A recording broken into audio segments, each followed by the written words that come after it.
would highly competitive organizations donate millions of dollars and thousands of hours to a huge project that only lasts a few days? We'll find out next.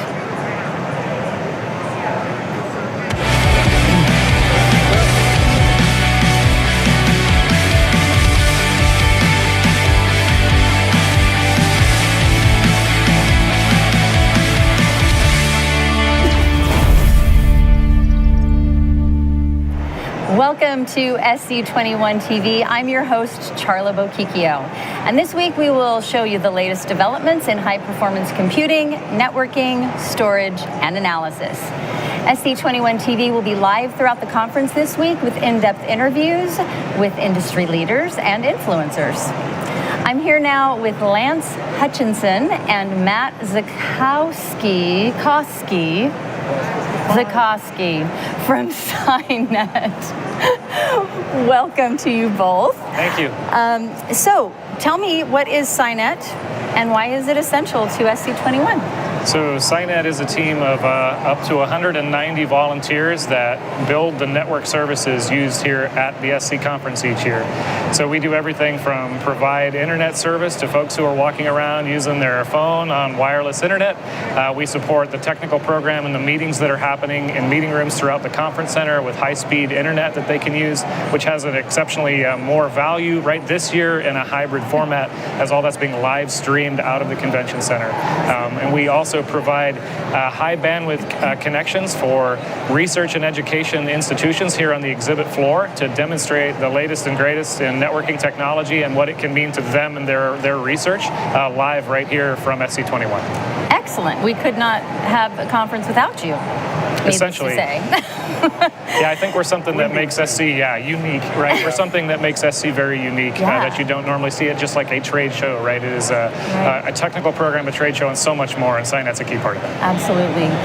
Who builds Synet, and what levels of expertise do they have to have? Sure. I mean, I can speak to who builds it, and maybe Matt can tackle the levels of expertise. So Synet is staffed with volunteers, and so this year there were 193 volunteers on Synet.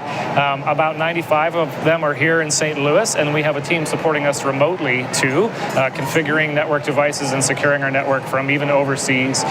They work across the spectrum, academia, government space, national laboratories, academic institutions, and the commercial sector. And as to level of expertise, I think we actually have a very varied level of expertise. We have some experts in their particular roles, and then we have some other people that come in and they're just brand new.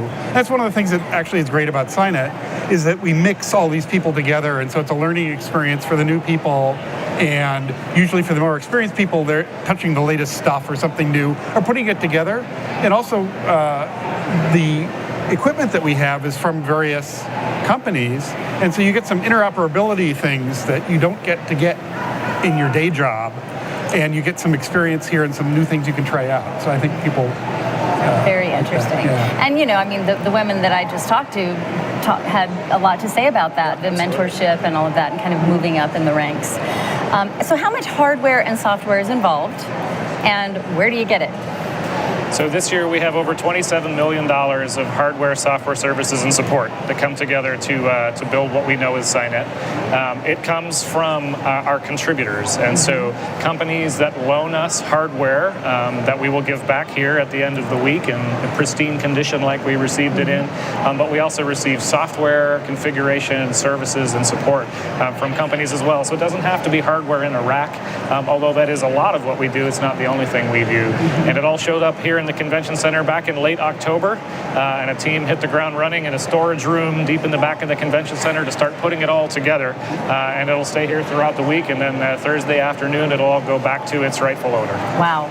Can I add to that? Please. Not only that, but I think on the software side, we do a little bit in-house just so that we sort of keep some continuity year to year, and also for the routing area and some of the WAN stuff, we're now starting to experiment or leverage, I guess, some of the commercial automation software that's being developed for networks, and it makes it more of a year-round thing. So while Lance is absolutely correct, we all came together, we put some new stuff in, especially all the hardware we put together. There's a little bit of the software stuff that lasts all year round. Gotcha. Okay. So why do organizations set up to donate the equipment, services, and time of some of their most valuable people? Why do it? So I think the best of the best, the greatest, are here. And so one, it's a chance to show how your equipment can work on a network like Synet. It's actually connected and functioning too, as opposed to saying what could it do, right? But you can actually see it working over in booth 2539. That's right. We have it all on display, right? And part of that is how do we build an architecture around all of those different pieces to come together to build the network we need for a given year. Yeah. And also, like I was saying, just some of the interoperability opportunities that you don't typically get elsewhere. And as Lance was saying, just that we have a lot of data-intensive science users that are really trying to push the network, and it gives the companies an opportunity to show how well they can do. Right, and I hope that it showcases those companies' capabilities and technologies by being a part of Synet, and then folks can go ask them questions about how could my day job, my company, utilize this technology for their other job. That's a great reason for them to get involved. Absolutely.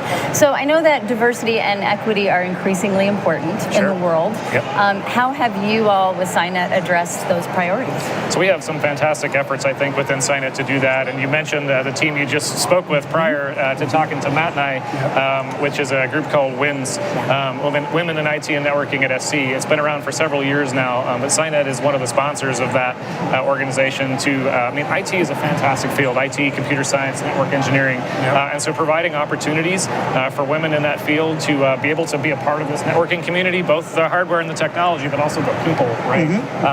And that's a huge part of it. And also seeking out ways that we can include companies and organizations that may not traditionally be represented at the supercomputing conference. Maybe they don't have a booth here, but they're still welcome to send volunteers and staff to be a part of Synet. And we seek that out every year to add new groups to our list of contributing organizations. Excellent. I think that's important. Anything to add? Yeah, I think Lance basically covered it all, but it's also just looking we talked about various levels of experience. Well, just trying to find new people. We're always looking for new people that are interested in coming in and considering diversity as part of that. Yeah. So how do you go about recruiting then for those kinds of applications? I mean, I imagine a lot of it just happens with mentors that, like the women said, it was a professor or someone they worked with. So I'll make a pitch for the SC Conference's Students at SC program. That's how I got involved in this. This is my 17th SC.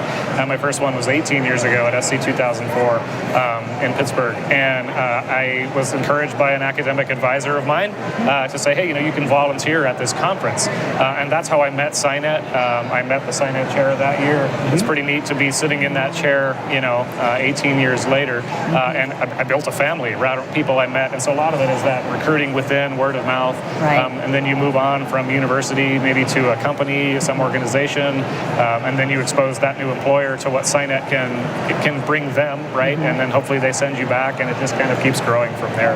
But I think some people just see us and come up and say, how do I get to do that, right? Can I join? And honestly, some of them are kind of surprised when we say, yeah, you can volunteer. They assume that we're like a company that, you have to get interviewed and hired into. It's like, no, you can just volunteer, and we'd love to have you.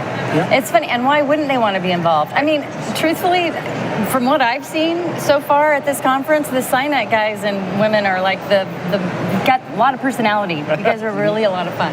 So we try. I love it. So on a more personal level, what are your backgrounds? What are your day jobs? Talk about, I don't know, give me a fun fact about you. Well, Matt, go first. I keep talking first. So my background is in computer science and engineering, and I was interested in networking and putting things together. I currently work for a company called Internet2, which is a networking organization that connects both human networking but also physically higher education universities in the U.S., and we have connections to international as well. And my first SC, in fact, was coming here because we decided we were going to put a booth at SC. I think it was in 1999.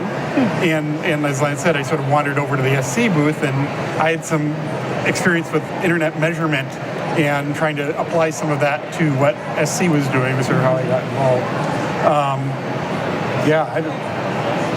Sounds good. Fun fact about you. Fact? Something surprising. I don't know if there's anything super surprising, but I always wanted a high-speed data transport device. I like to drive fast and do time trials on racetracks. And so I keep lobbying for that, but somehow it never gets into the budget. Well, this is the place to get it done. So you need to just network a little bit and find the right people to get that done for you.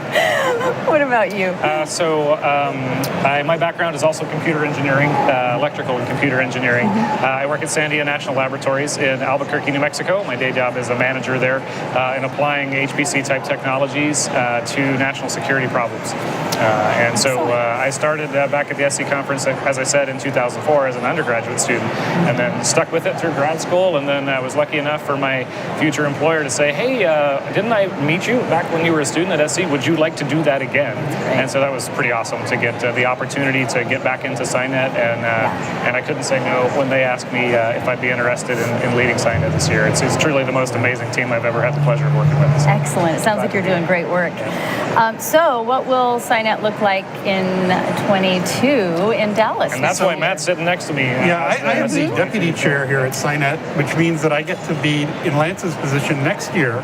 So I'm trying to learn as much as I can and watch for the pitfalls. So what can we expect? I want to build upon the great work that's actually been happening over the last few years. There's, as far as the diversity and looking for more different people to bring in, I'm working on that. I think that they've done a bunch of work with trying to automate the routine stuff so that we can work on the fun stuff with the researchers and companies that want to try out the latest stuff. So I think keep pushing that and evolving that, or what's going to happen. But I'm looking forward. Dallas is a place that we've been to once before. I should have said Dallas. I don't know. Anyway, and we tried to put in a good infrastructure there. So I'm looking forward to be able to leverage what we've done. Good. And make it better. So if you were to tell someone who's on the fence about whether to attend virtually next year or in person, what would you say? Come in person. The SC experience, while last year was great to bring the group together virtually, I think the SC experience in person is the peak experience. I think if you get the chance, it's really worth doing. Right. If for some reason you don't have the money, you can't travel, whatever it is, the virtual experience is great and it's important. But I think if you can get here, both just seeing the various things and having the chance to interact with people in the hallway is really invaluable. You were the fourth person who has said those words tonight. Just seeing people in the hallway, looking eye to eye, being in the room. It's amazing the things you trip over, or you overhear a little bit of a conversation, you sort of start into it, and it really generates some new ideas. I think that's really important. Well, anything else? Any highlights that we didn't get to that you guys wanted to? It's just burning. You got to say it. I don't think so. I think we're excited to be here and have brought 2.22 terabits of bandwidth to Dallas for SC21, and we're looking forward. This is a fantastic opening evening, gala, and looking forward to doing this for the next couple days. Excellent. Yeah, I think I was able to squeeze in all the stuff I was thinking about early, so I think I'm good. Yes. Good. Thank you so much, Lance and Matt, for joining me. Thank you. So join us tomorrow morning at 10 a.m. Central for more live interviews from the SC21 TV news desk. Make sure to like us on Facebook, subscribe to our YouTube channel, and for more SC21 TV throughout the week. I'm Charla Bokikio.